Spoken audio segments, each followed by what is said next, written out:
In 5 minutes, BBC1 begins a spectacular three-part adventure which updates Jules Verne's famous story about the exploits of the strange undersea craft Nautilus, the return of Captain Nemo. Viewers to BBC Wales have their own programme at this time.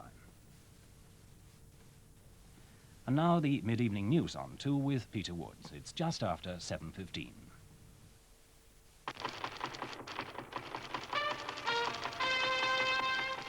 The residents and shopkeepers of Brixton begin clearing up after the weekend's rioting and start counting the cost of the damage, both to property and to the community.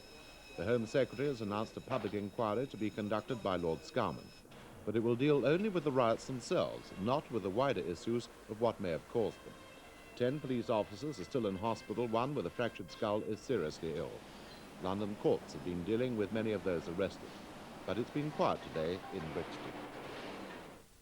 In the Commons this afternoon, the Home Secretary, Mr. William Whitelaw, praised the Metropolitan Police for their bravery and professionalism during the weekend disturbances.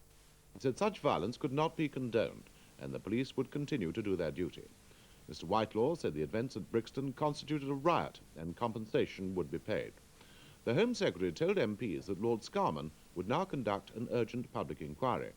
Our political editor, John Simpson, later asked the Home Secretary if he thought the grievances of people in Brixton caused the rioting.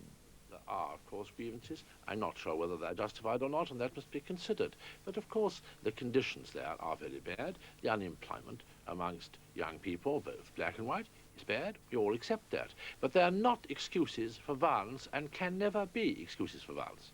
What about the relationships between the communities and the police, though? That's obviously a crucial element, isn't it? Again, I would say that the police have done a great deal. The community relations officers of the police and the Metropolitan Police have tried very hard to improve their relations with the communities in these areas. They've had a difficult task. They've got a very difficult task. But I come back to my main point. Whatever may be these difficulties, whatever may be the other feelings, they can never justify violence on that scale.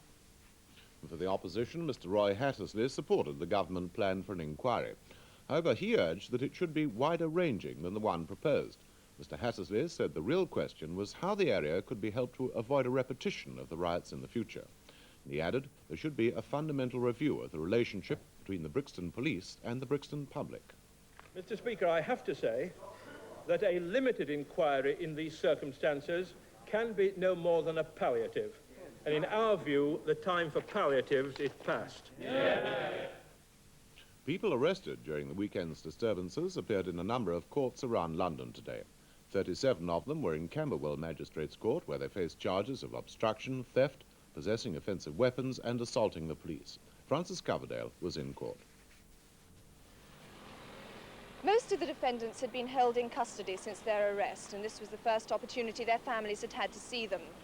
The small public galleries were packed, and people had to wait their turn in the hallway outside. Except for one incident, the proceedings were quiet and orderly. The disturbance happened when a defendant, Anthony Amos, was refused bail. Mr. Amos had obvious facial injuries, and there was blood on his shirt. As he was remanded, friends started shouting, and his girlfriend called out, "Look how they beat him up. No wonder they wouldn't let me see him." In all, the police objected to bail in 13 cases, but only 3 defendants were remanded in custody. The others were remanded on bail to appear again in May. The civil service unions say they'll call a half-day national strike if the Royal Navy organises the rearming of the Polaris submarine HMS Resolution. The submarine, which has been at the centre of a dispute in the civil servants' strike, docked at the Faslane submarine base this afternoon. Our Scotland correspondent Michael Cole saw her come in. Resolution slipped into Loch Long, heading for the Navy's armaments depot at Coulport to unload her 16 Polaris missiles for routine servicing and rearming at the end of a patrol, work normally done by the striking civil servants. There then followed a strategic retreat. She slid out again and around the headland to her home base at Faslane with the missiles still in place. Though it's not dangerous, it is certainly a departure from normal practice and demands continued vigilance by the crew. A homecoming to Faslane is usually a time for celebration for the incoming crew and for the relief crew who'll take over. But for Resolution, now the problems really begin. Pickets threatened a national stoppage if the government brought in private contractors to do their work. the same as if they brought in the Marines. I suppose it would be a national support for the strikers here. Hunter-killer submarines are continuing to move in and out of the Clyde seemingly at will, but Resolution now looks like becoming a symbol of the strikers' struggle with the government. The Navy says it knows of no plans to use civilian firms, but it is not ruling out any course necessary to get Resolution back to sea on schedule.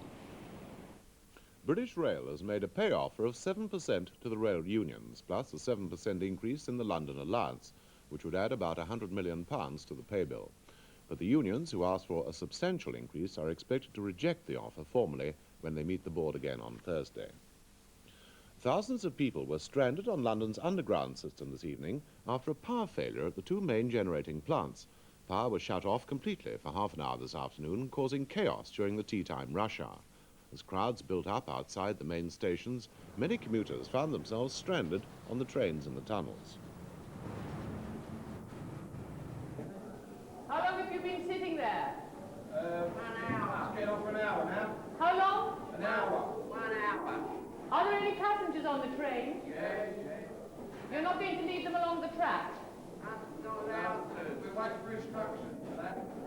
All the trains trapped had emergency lighting, but it's still not clear how many people were in them. Power is slowly being restored to the system from one of the generating plants at Greenwich. Initially, it failed to cover a fault at the main supply at Chelsea. London Transport says services will be disrupted all night. The view from space tonight is just perfect. With 24 hours to go before their scheduled return to Earth, the astronauts on America's space shuttle say there are no new problems. And from 150 miles up, they've been sending back some spectacular pictures, as Martin Bell reports. 24 hours after launch, the mission was nearly halfway through, and the astronauts were back over Cape Canaveral, giving America as clear a view of them as they had of it. We've got a beautiful picture of the Earth below through your windows now. Roger that. That's a fantastic view. Oh, we'll leave that on for you for a while. On the second televised orbit of the day, the pictures from a remote-controlled camera mounted in the payload bay were also of the United States, and Mission Control admired them. We're looking at some real pretty pictures as you pass over the northeast of the United States.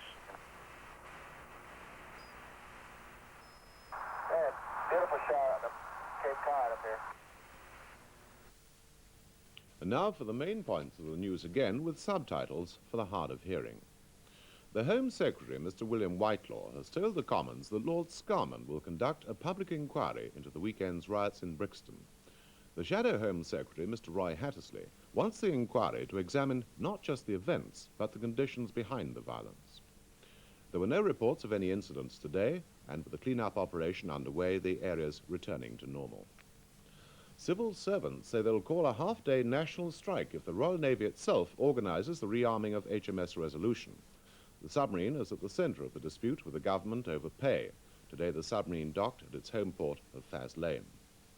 British Rail has offered a 7% pay rise plus a 7% rise in the London Alliance. The unions are expected to reject the offer. Thousands of people were stranded in the London Underground system after the two main generating plants had a half-hour power failure. London Transport says the power is slowly being restored and the trains do have emergency lighting, but there will be serious disruption for several hours.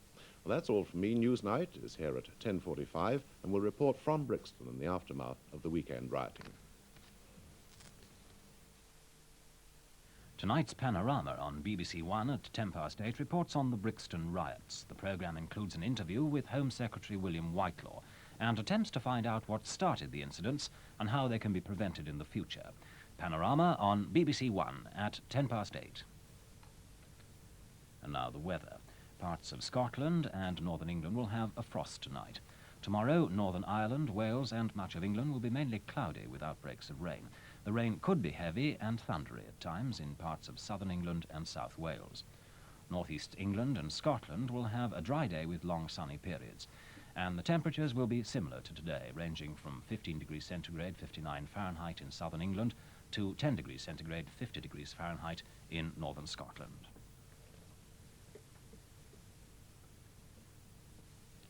Now BBC2 begins a special series of 7 programmes for Easter. which examine the way in which the events of the first Easter week have influenced the lives of handicapped people and their families. The Easter Experience. I wonder as I wander out under the sky, how Jesus, our Savior, did come for to die. For poor ordinary people like you and like I wonder as I wonder out under the sky.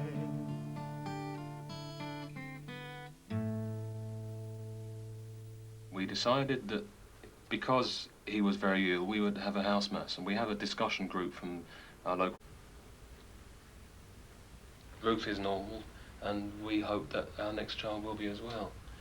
But it's not in our control anymore, is it? I think we've learned that. It's given to us. I wonder as I wander out under the sky, how Jesus, our Savior, did come for to die. For poor ordinary people like you and like I wonder as I wonder out under the sky.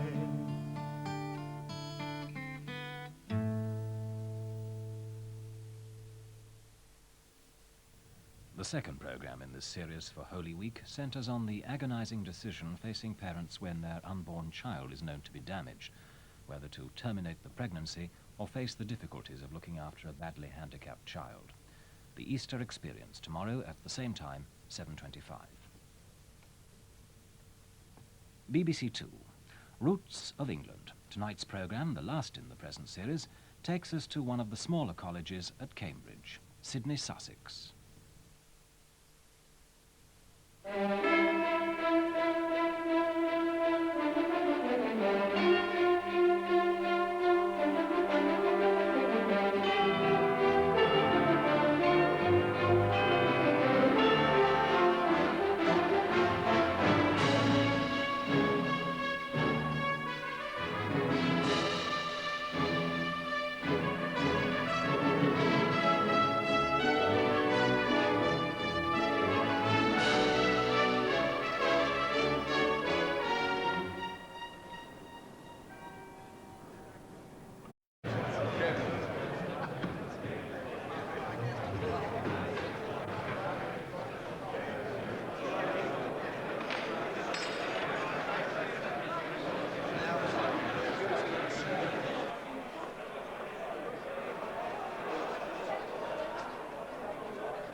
Oh, there's some fruit there. Don't you?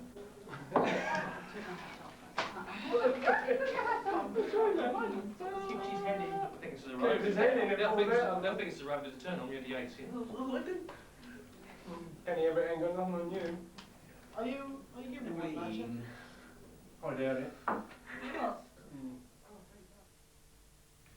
Roots of England, a BBC book which explores some of the corners of England which still retain their individual identity and way of life, is available from bookshops, price £7.45.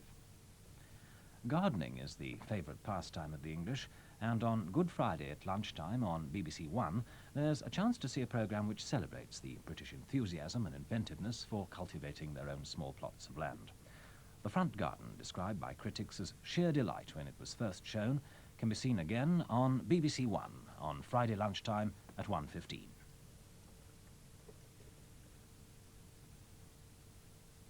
Now on to Marty Kane.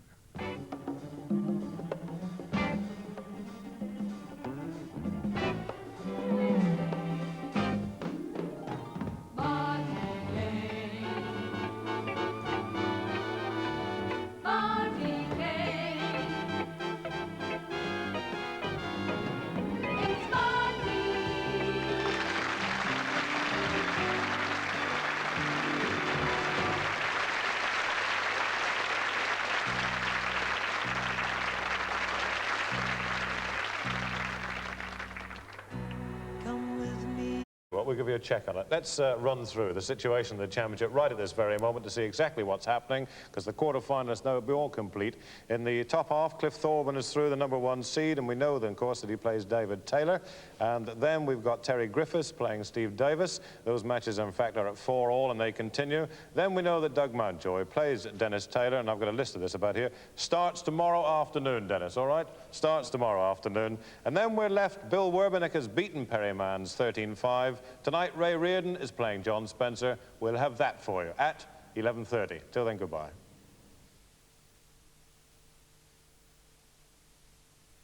Later tonight on BBC1, motor racing is featured in satellite coverage from Buenos Aires of the Argentine Grand Prix, the third Formula One World Championship race of the new season. That's on BBC1 tonight at 11 o'clock. This is BBC2. Resolution on Saturn, the second of Horizon's 2 programs which examine the sensational information sent back by NASA's Voyager 1 spacecraft, concentrates on the astonishing discoveries made about the planet's 15 moons.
Article by Fisher Dilke, the writer and producer of Horizon's 2 programs Resolution on Saturn, is published in the edition of The Listener available on Thursday. Tomorrow evening, BBC One presents live coverage of Columbia, the American space shuttle, as it lands after its successful launch and over 54 hours in space. The Space Shuttle, The Landing, on BBC One, tomorrow evening at 6:55. This week in The Hollywood Greats, Barry Norman presents a profile of Marilyn Monroe, sex symbol supreme. Marilyn Monroe was born on June the 1st, 1926 in Los Angeles and was registered as Norma Jean Mortensen. She was registered thus because Mortensen happened to be her mother's married name. But whether the father of the child was indeed Mortensen himself or another fellow entirely called C. Stanley Gifford is very much open to question.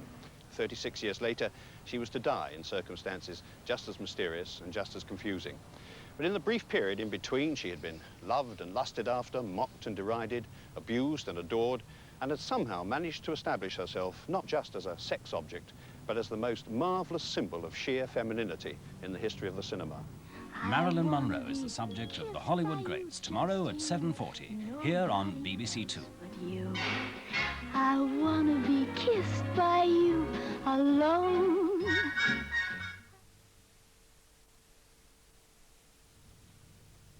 Now on to some inspired Eurovision Song Contest entries as we say it with Baby Grand.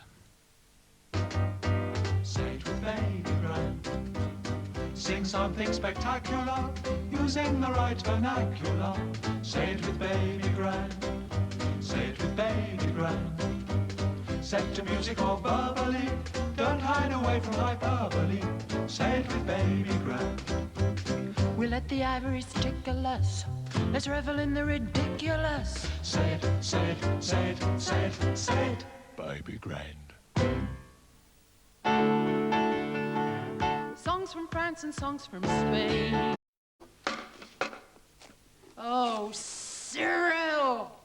Bloody goat. In dietary form. Say it with Baby Grand.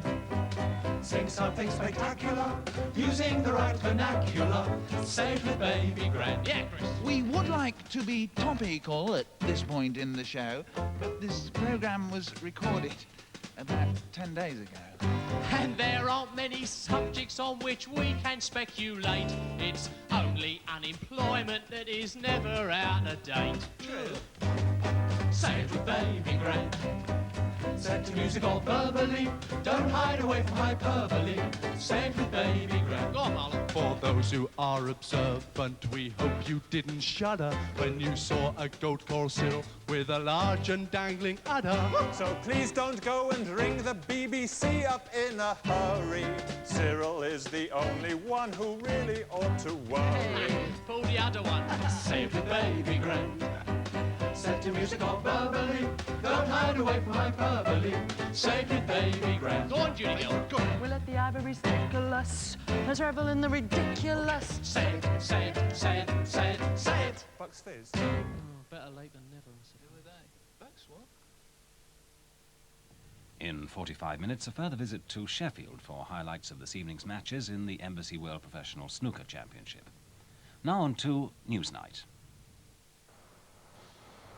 More trouble in Brixton tonight, although on a much smaller scale than the rioting over the weekend. Mr. Whitelaw has ordered a public inquiry.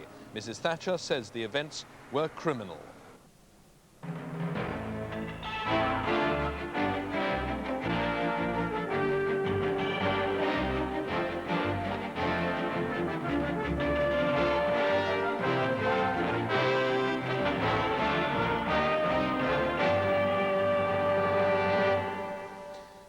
Good evening. There have been more disturbances in Brixton tonight. Police have again been pelted with rocks and stones. We hope to have a report from the scene later in the programme. Mrs. Thatcher tonight condemned the